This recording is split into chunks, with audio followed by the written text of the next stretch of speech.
The Battle of Suez was fought on October 24–25, 1973 between the Israel Defense Forces and the Egyptian Army in the Egyptian town of Suez. It was the last major battle of the Yom Kippur War, before a ceasefire took effect. On October 23, with the imminent arrival of UN observers to the front, Israel decided to capture Suez, assuming it would be poorly defended. An armored brigade and an infantry battalion from the paratroopers brigade were committed to the task, and entered the city without a battle plan. The armored column was ambushed and severely hit, while the paratroopers came under heavy fire and many of them became trapped inside a local building. The armored column and part of the infantry force were evacuated during the day, while the main contingent of the paratrooper force eventually managed to dash out of the city and make their way back to Israeli lines.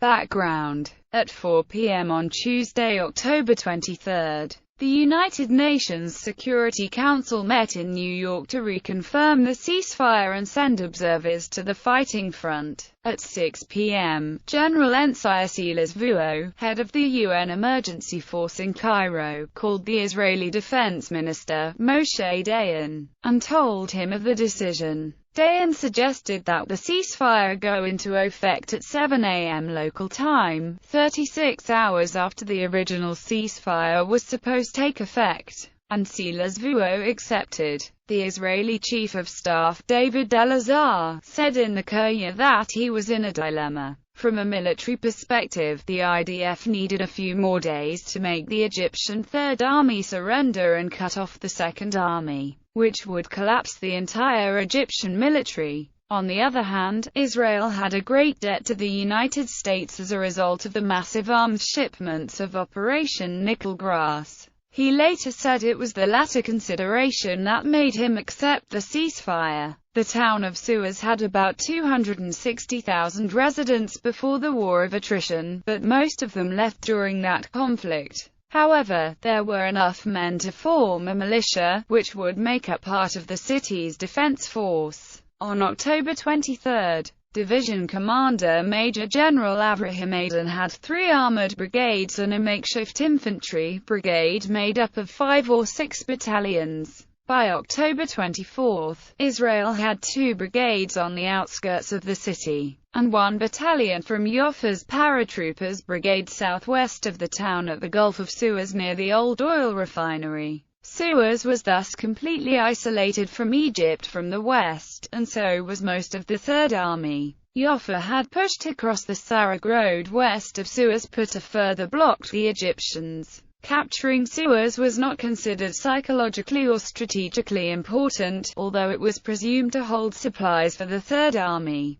Throughout October 22 to 23, many Egyptian officers and soldiers had withdrawn into Suez. Most of these belonged to administrative and supply units that had been stationed on the west bank of the canal. They also contained a number of units from Third Army that had been engaging Israeli forces since October 16. The number of Egyptian forces inside Suez reached almost 5,000 men, possessing only small arms and assault rifles. Brigadier General Yusuf Afifi, commanding the 19th Infantry Division east of the canal, reinforced the city with an ATGM company and a tank hunting team. On its way to Suez, the company had expended its missiles in an engagement with Israeli tanks, destroying more than 9 tanks. This left Egyptian forces in the city with a small number of RPG-7 weapons and RPG-43 grenades. Prelude. At 2 a.m., General Shmuel Gonen called Adan and asked him if he could capture Suez in the 2 to 2.5 hours between dawn and the ceasefire. Adan answered that it depended on the Egyptian defenses in the town, but that he thought that at least part of the town can be taken. Gonen said, "Okay, if it's Beersheba, go ahead. If it's Stalingrad, don't do it," referring to Operation Yoav and the Battle of Stalingrad, respectively. Aden gave his orders accordingly. Israel argued that the attack would not be a violation of the ceasefire if it was launched before 7 a.m., even if the battle continued after that hour, since the Arabs were the ones who chose when to start the war and when to call for a ceasefire. Israel also claimed that the ceasefire did not apply to mopping up operations that were altering the rear areas and not the front line. Intelligence knew of a commando battalion, 2 infantry battalions and an anti-tank missile company. Since Egyptian soldiers had been mostly surrendering during the previous 2 days, Aden assumed the defenders of Suez would not resist. An armored brigade, under the command of Colonel Ayer Keren, had set up its headquarters west of Suez. Keren was in charge of the attack and ordered Yossi Offer to lead the attack with his reserve paratroopers using 9 captured Soviet APCs,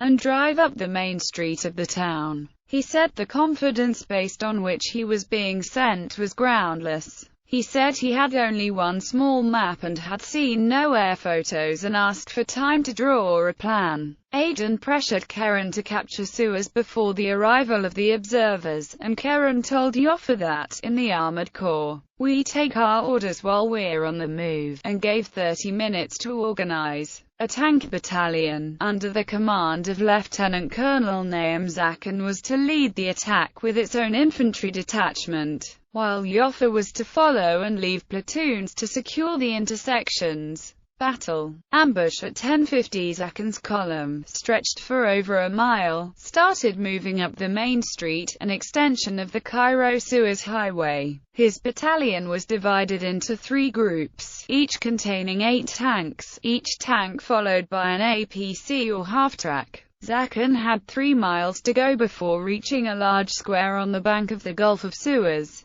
Along the way, he saw Egyptian soldiers, mostly unarmed, and some of them raised their hands in surrender when they saw the Israeli column. All the Israeli tank and APC commanders were standing in their turrets. Meeting no resistance, the column reached the second intersection at the Al Marba'in Square. A member of the militia, Mahmoud Awad, fired 2 RPG rounds at the lead tank. 1 round caused superficial damage, and the other missed. Further ahead, the militia had set up another ambush.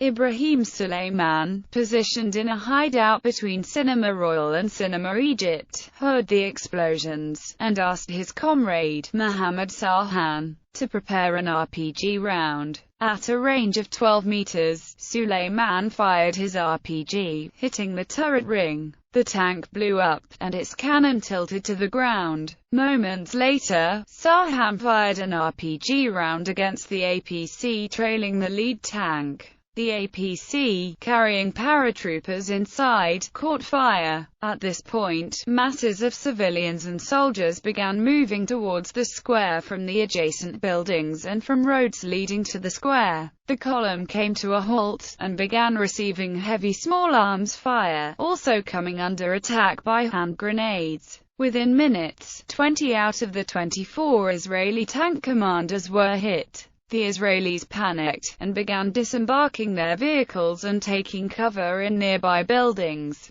One group of soldiers tried to enter Cinema Royal, but were repulsed at the entrance. One of the APCs that were hit was carrying the brigade's intelligence group. The group abandoned the APC, and all 9 men entered a nearby building, where they were presumably killed. The remainder of the battalion turned around to retreat, which was disorderly. The retreating forces came under attack by small arms, grenades and Molotov cocktails. 4 tanks came up behind Sidi al-Marba'in Mosque, but were ambushed by soldiers from the 19th Division, forcing the tanks to retreat. Zakan, in the second tank, tried to reach his company commanders on the radio, but got no reply. He called the crewmen and told and learned that many of the commanders were either dead or wounded. He told them to keep moving to get out of the ambush and fire all weapons. The battalion made it to the square at the end of the streets and lined up facing the sources of fire. One tank commander, Captain Menashe Goldblatt, who had been hit in the shoulder and lost his consciousness, recovered and was asked by Zakin to go from tank to tank and talk to the crews. He found that many of the commanders were either dead or wounded, and that many of the men were in shock. He appointed gunners and loaders as tank commanders, assigned them fire sectors and told them to switch their radio frequency from the company frequency to the battalion frequency so that they could speak directly to Zakin. One tank commander was not wounded but refused to take his head out of the turret, and Goldblatt warned him that he would personally fire a shell at him if he didn't start functioning. The casualties were transferred to an APC, which surprised the Egyptians as it drove back up the main street and managed to make it through. The APC crew left the casualties at an aid station and tried to drive back and rejoin the battalion. Halfway through, the APC was hit by an RPG, which killed one man and wounded almost all the others. But the driver managed to get out of the city again. A second APC carrying dead and wounded tried to make a dash out of the city and was stopped by heavy fire. But the driver heard on the radio that the paratroopers were on their way. Trapped, the paratroopers started going down the avenue and came under fire. They could not distinguish where the enemy fire was coming from. Yoffa's APC was hit by an RPG, killing 4 of his men and wounding him as well as others. The vehicles pulled over and the soldiers took cover in adjacent buildings, most of them entering Al Marbarine police station, a 2-story building surrounded by a tall brick wall. In a very brief firefight, the paratroopers wounded 2 and captured 8 policemen. 10 minutes later, the second floor was cleared. Lieutenant David Ammett, the ranking unwounded officer, organized the defenses of the 50 paratroopers inside.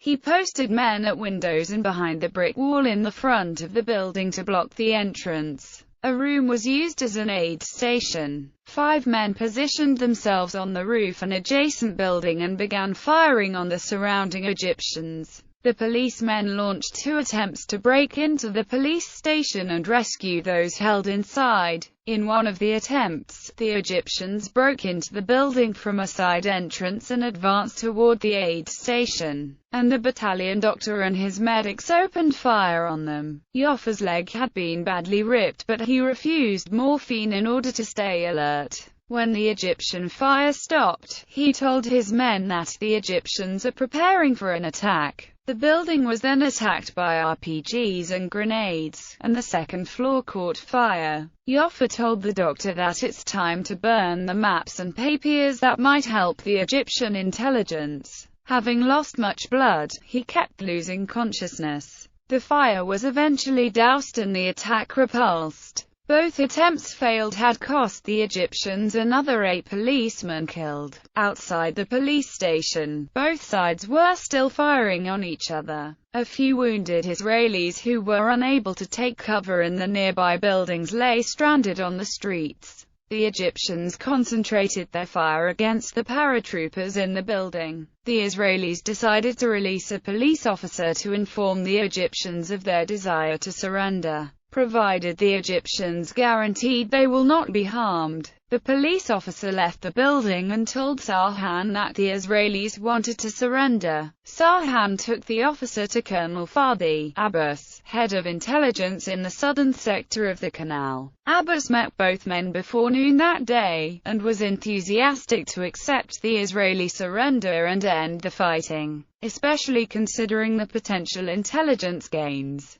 Abbas asked both men to go back to the police station and negotiate terms of surrender with the Israelis. They were unable to enter the building, however, as the shooting would not stop and there was no overall commander in control of the militia surrounding the police station. The police officer, an old man, lost his nerve and would not come near the building. Consequently, no negotiations took place and there would be no Israeli surrender. The armored forces made several failed attempts to break through to the building. When one force approached, they threw furniture out the window to signal their location. but the vehicle's hatches were closed and drove past the building, all the while under small arms fire. The armored force noticed another paratroop group, under the command of Lieutenant Colonel Yakov Histay, with 80 men, most of them wounded, which followed Yoffa's battalion. All but 60 men were rescued. At around 4 p.m., Ibrahim Suleiman and 3 others tried to break into the building. Suleiman went around the building and climbed a pole, hoping to take the Israelis by surprise. However, he was spotted and killed. 2 others were killed while trying to break in from the front, after coming under massive fire from the paratroopers in the second floor. A few Egyptians climbed up to the rooftop adjacent to the police station where 5 paratroopers positioned themselves. The rooftop was cleared and all 5 Israelis were killed after vicious close-quarter combat involving hand-to-hand fighting. Mahmoud Awad, fearing the Israelis might try to recover their abandoned armor, resolved to completely destroy the 15 tanks and APCs, all damaged or destroyed, that lined the streets leading to the square. At midnight, he poured considerable amounts of gasoline on them and set them on fire. Escape as darkness fell. Aden ordered the armored forces out of the city. They were evacuated along the Gulf shore, which had been cleared. Aden learned that another force was also meeting stiff resistance in the green belt north of the town, and could spare only 1 battalion, in addition to another battalion from near Shalufa. Zakan's battalion had 18 men killed, 35 wounded and 3 disabled tanks which were abandoned. Aden ordered the paratroopers to get out of the city on foot. Histay and Keren spoke in the Hebrew equivalent of Pig Latin to confuse the Egyptians, and Histay asked to have tank projectors beam lights toward the sky to indicate the location of the nearest Israeli unit. He checked the route and returned to lead his troops out. Yoffa's troops were over 2 miles into the city, and after dark others also joined him in the police station, totaling 90 men, 23 of them wounded. They made several dashes to their vehicles to bring ammunition, medical supplies and water. Keren tried to convince Amit to lead the men out, but Amit preferred to wait until morning. Eventually, he agreed to send the men in small groups. Keren objected, saying that they must move in one group in order to be able to carry the wounded and defend themselves if attacked. Histay also asked Amit to move. Gonan also spoke to Amit, having heard his explanation, told Keren to make a rescue attempt in the morning. Keren called Aden, who called Gonan and told him that a rescue attempt would be too costly. Gonan then called Amit back and told him to leave on foot. The exchange went on for 4 hours. After Amit was convinced, Gonan found the location on an enlarged air photo of Suez and planned an artillery box in the center of which Amit could move. He asked Amit to take out a pen and paper, looked at the air photo and dictated to him the route out. Halfway through, Amit stopped writing, deciding that the route would be tough even by day and with a map, and that the area south of the building, through which Gon's route was to pass, was filled with Egyptian troops. Despite that, he kept answering, "Yes sir," and asked for artillery bombardment around the police station, although not in the rest of the city, where Amit preferred to move quietly. He organized his men into squads so that each squad would carry 3 wounded men. The squads were ordered to keep distance but not lose eye contact. As they were getting ready to move, lookouts reported activity in the nearby buildings and said Egyptian troops had taken positions down the street. Amit ordered all his men back into the building. The paratroopers concluded that they would not be rescued, and that the Egyptians would not take prisoners. Some of them contemplated committing suicide before the Egyptians broke in. At 2 a.m., Gonan called, asked for Amit, and ordered him, "Move out. Report implementation in 10 minutes. Out." Amit woke Yoffa up and Yoffa agreed that moving out would be the best solution. Yoffa got up and tried to make a few steps before saying, "I can't walk." Other wounded men got up to see if they could. Amit ordered his men out, 2 of whom had to be carried out on stretchers, while some had to be supported by others. They came out under artillery cover, with the leading squad not carrying any wounded. They did not follow Gon's route, instead opting to go north across the broad avenue and then turn left on a parallel side street.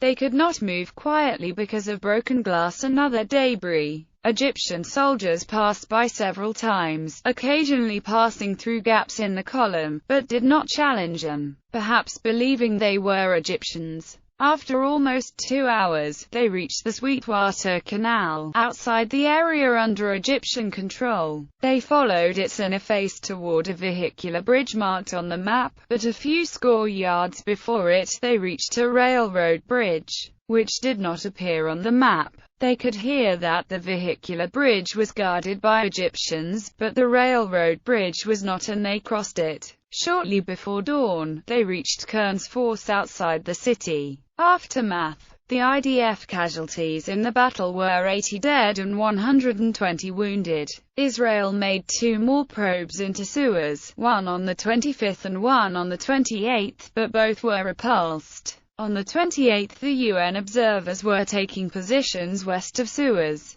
The Egyptian Chief of Staff, Saad el-Shazali, noted that on October 27, the Israelis refused to let the UN emergency force contingent into Suez, and also blocked an Egyptian column of 109 trucks and 20 ambulances. The Battle of Suez was the last major battle of the war. When the ceasefire came into effect on October 24, 2 divisions under the command of Aden and Magen were sealing off the Third Army. The IDF was also holding a corridor on the east bank of the Suez Canal, with 3 bridges across it, and occupying an area of 1,600 square kilometers inside Egypt as far south as Adabir. On October 28, Israel accepted the ceasefire.